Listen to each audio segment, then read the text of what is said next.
O que nós padecemos hoje é de uma saudade de certos níveis de segurança que nós perdemos e que não estamos sabendo lidar diretamente com os benefícios e também riscos e perigos do excesso de liberdade. Essa é uma marca tão importante porque nós podemos encontrar isso em vários outros setores da nossa sociedade, muito, digamos, gerida pelas tecnologias.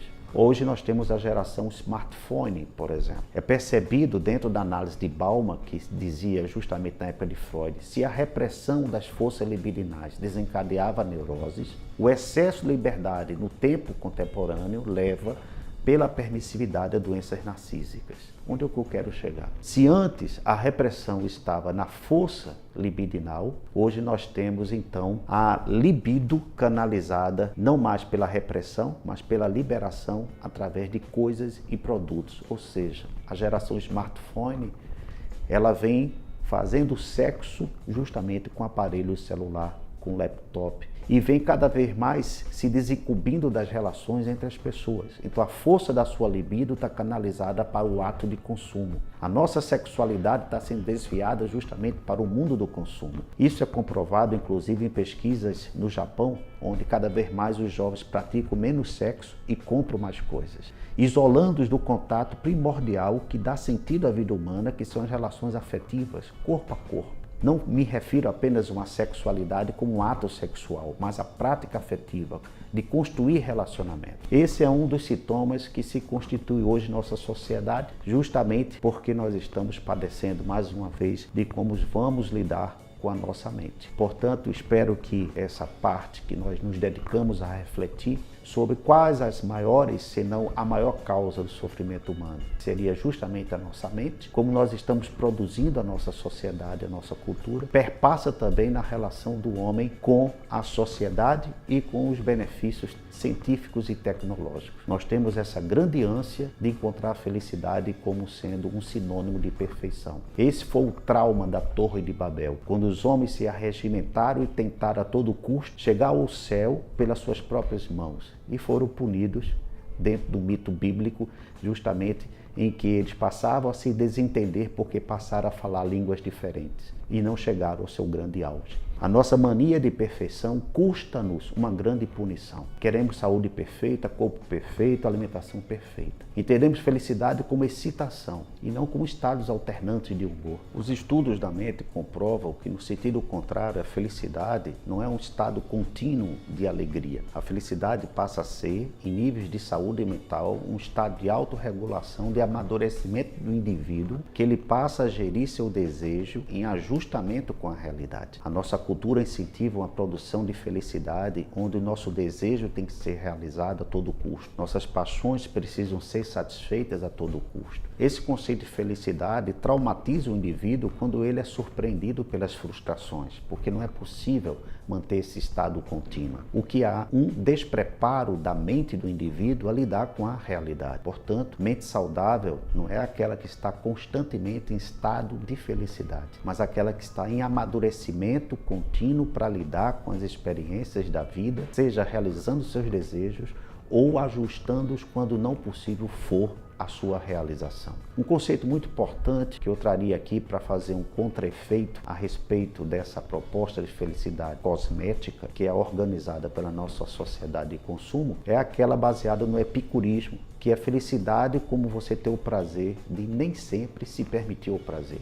O prazer da governabilidade, de você dizer para si quando você quer ou não quer, algo que não acontece em nossa cultura pelos sequestros que nós somos hoje vítimas passivas, quanto aos apelos midíacos e da publicidade, que sequestram o nosso inconsciente, rouba a nossa mente e diz para nós como devemos ser radicalmente felizes. Seria dentro desse conceito de felicidade como perfeição. Ao contrário, estudos mostram que a mente que amadurece é aquela que entende e aprende a desenvolver estratégias de lidar com a incompletude. É a incompletude, muitas vezes você não tem o controle de todas as coisas. É justamente a frustração que prepara a mente para uma realização cada vez maior, mas entendendo até que ponto ela deve dar sequência ou até que ponto ela deve recuar. Então, um aspecto que eu queria aqui simbolizar sobre isto e fazendo uma ponte justamente com esse aspecto entre a causa do sofrimento do homem,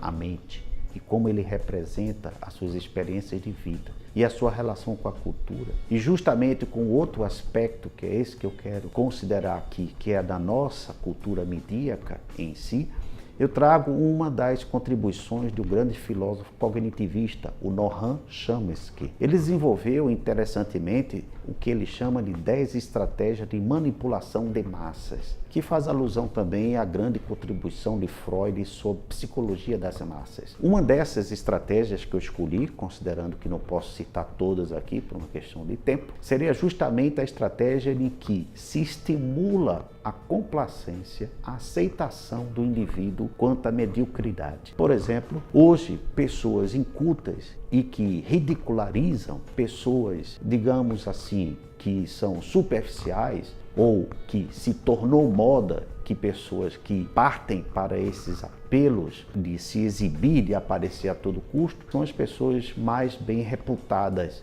por esta cultura. Virou moda ser um tanto quanto imbecilizado, um tanto quanto idiotizado, um tanto quanto apelativo para o ridículo. Isso se vende muito mais nas mídias sociais do que propriamente uma pessoa que é estimulada à cultura, a fornecer informações orientativas e seguras para a sociedade. Parece que o aspecto da educação perde para o aspecto midíaco nessa contemplação da natureza humana, que é vista como boa quando se mantém a mediocridade. Isso é uma forma de manter as pessoas na ignorância e ter um controle sobre as massas. Mas aí, onde é que eu quero chegar com toda essa examinação, toda essa reflexão, também fazendo ponto com uma outra observação em que nós começamos a observar como a mente humana ela passa a ser solapada, manipulada por essa cultura irrefletida do nosso tempo e que aliena tanto as pessoas. Que é aquilo que um outro filósofo, o francês Jean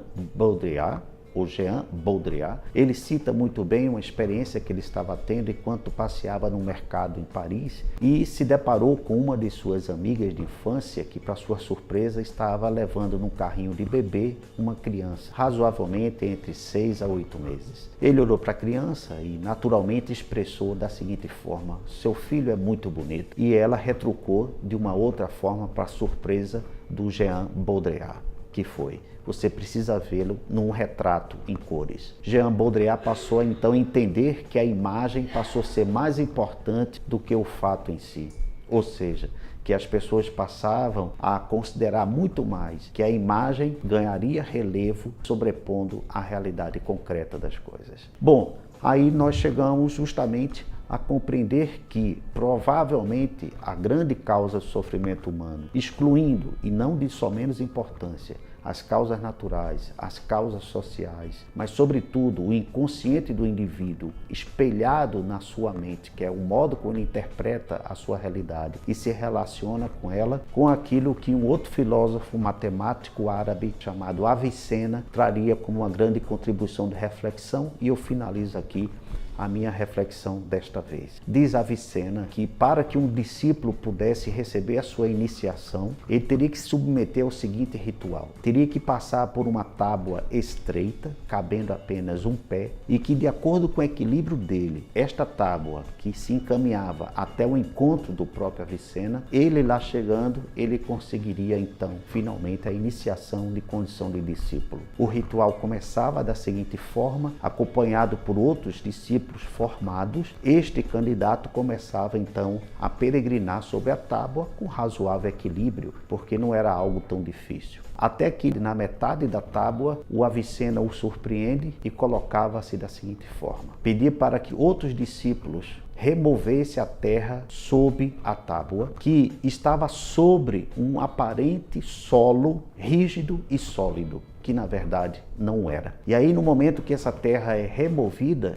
e o candidato se dava conta que ali ele estava atravessando um buraco, ele começa, por mudar a percepção da realidade, alterar o equilíbrio dos seus passos. E a Avicena coloca que a vida humana ela é testada justamente não quando você está apenas atravessando as suas vivências, os acontecimentos de sua vida, sobre solos firmes, mas muitas vezes a vida remove terras sobre nossos pés, tentando nos provar, nos desafiar a adquirirmos equilíbrio também em momentos de certa insegurança. Essa é a condição que eu diria muito similar à sociedade do nosso tempo, que aparenta ter um solo muito firme, um solo sólido, mas que na verdade nós estamos atravessando também alguns abismos, alguns buracos, e que muitas vezes as pessoas, por acreditarem numa doutrinação cultural de que a felicidade contínua é aquela em que você está sempre realizando tudo e a realidade está a seu favor, que você pode comprar isto através do seu poder aquisitivo de capital, surpreende as pessoas e aquilo que as leva para as doenças narcísicas, como as grandes provocadoras hoje também dos quadros de depressão.